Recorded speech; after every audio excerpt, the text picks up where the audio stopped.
Merhabalar kıymetli izleyicilerim ve takipçilerim. Binur'un Mutfağı kanalıma ve mutfağıma hoş geldiniz. Bugün sizler için sürülebilir çikolatayla yapmış olduğum harika bir poğaça tarifim var. Bu poğaçayı bütün olarak yapıyoruz, keserek servis ediyoruz. Yapımı oldukça kolay, lezzeti gerçekten harika. Tarifime başlamadan önce kimin nereden izlediğini bana yorumlardan yazarsanız değerli takipçilerimin nereden izlediğini öğrenmiş olurum.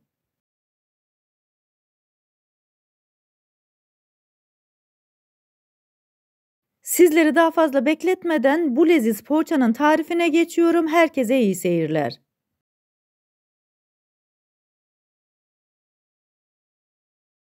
İlk olarak poğaçamızın hamurunu yoğurmakla başlayacağız. Hamur yoğurma kabının içerisine 1 su bardağı ılık süt, 1 su bardağı ılık su,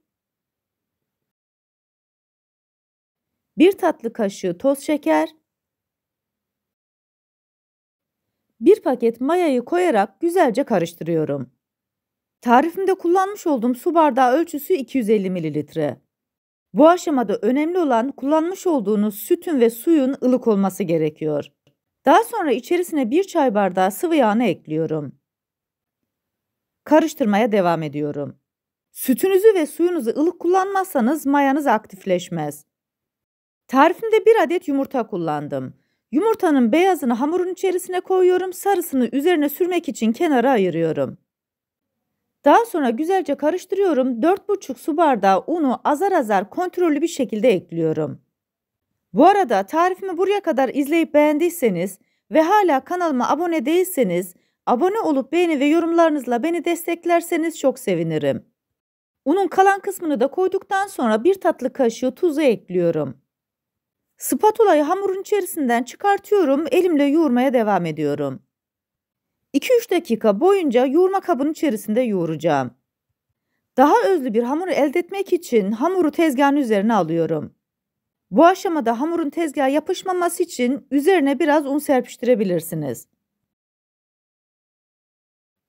3-4 dakika boyunca da tezgahın üzerinde özlü bir hamur elde edinceye kadar hamuru yoğuruyorum. Hamurumuz oldukça güzel kıvam aldı. Şöyle bir toparladıktan sonra tekrar yoğurma kabının içerisine koyuyorum. Üzerini kapatarak 1 saat boyunca oda sıcaklığında mayalandıracağım.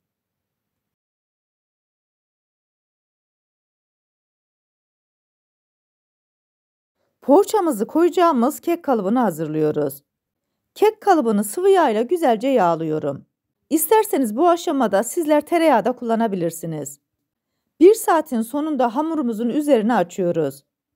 Görmüş olduğunuz gibi oldukça güzel bir şekilde mayalanmış. Hamur kesme tartıyla mayası gelmiş olan hamurun havasını alıyorum.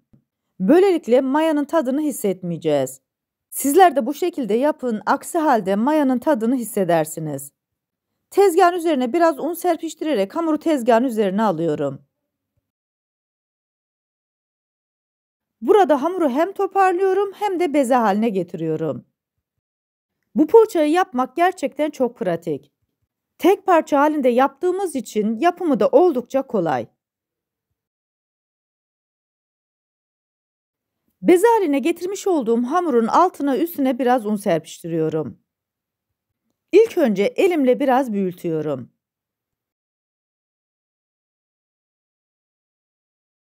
Daha sonra oklavayı alarak dikdörtgen şeklini alacak halde açıyorum.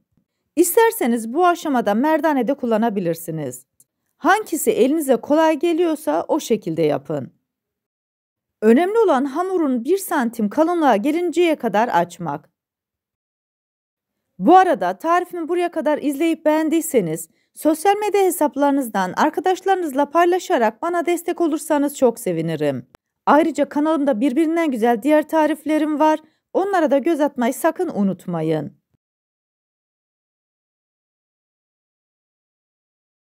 Hamuru güzelce açtıktan sonra uç kısmında bir karış olacak şekilde sürülebilir çikolatayı sürüyorum. Bu tarifimde kullanmış olduğum bütün malzemeleri videomun altındaki açıklama kısmında ölçüleriyle birlikte paylaşıyor olacağım. İsterseniz oradan da bakıp faydalanabilirsiniz. Hamurun üzerindeki çikolatayı çok ince olacak şekilde yayıyorum.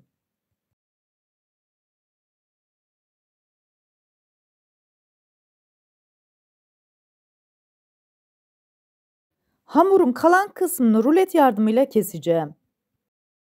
Bende bu şekilde bir rulet var. İsterseniz sizler bıçak yardımıyla da bu işlemi yapabilirsiniz. İnce ince çizikler atabilirsiniz. Böylelikle poğaçamızın görüntüsü daha güzel oluyor.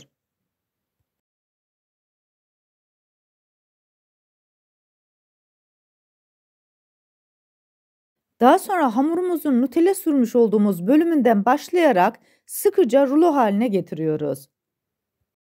Uç kısımda hiçbir boşluk bırakmadan sonuna kadar rulo haline getireceğiz.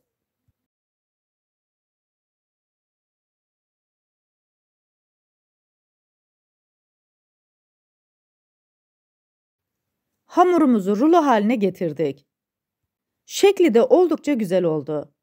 Güzelce yağlamış olduğumuz kek kalıbının içerisine yerleştiriyorum.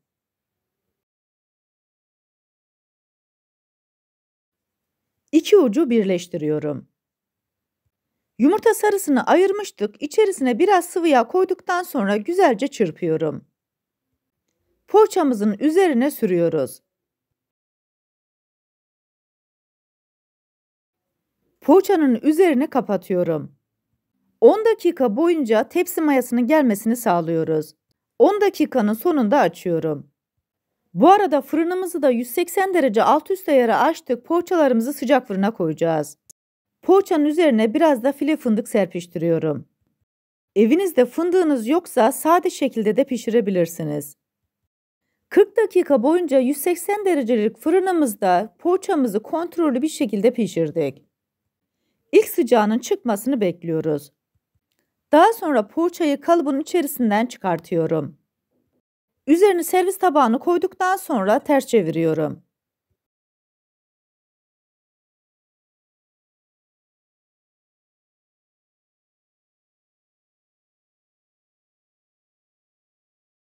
Daha sonra poğaçayı servis etmek için tekrar ters çeviriyorum. Bütün olarak çok harika bir poğaça yaptık. Sizlere bir de bu poğaçanın iç dokusunu göstermek istiyorum. Bıçak yardımıyla tıpkı kek keser gibi poğaçamızı kesiyoruz. İçerisinde sürülebilir çikolata olduğu için çocuklarınız da bu poğaçaya bayılacak. Bu leziz poğaçayı yapıp deneyecek olan herkese şimdiden afiyet olsun. Bir tarifimizin daha sonuna geldik. Videomu izlediğiniz için teşekkür ederim. Bana destek olmak için tarifimi beğendiyseniz beğenmeyi, abone değilseniz abone olmayı, yeni tariflerimi izlemek için bildirim zilini açmayı, tariflerimi sevdiklerinizle paylaşmayı unutmayın. Her şeyin gönlünüzce olması dileğiyle hoşça kalın, afiyetle kalın, Allah'a emanet olun.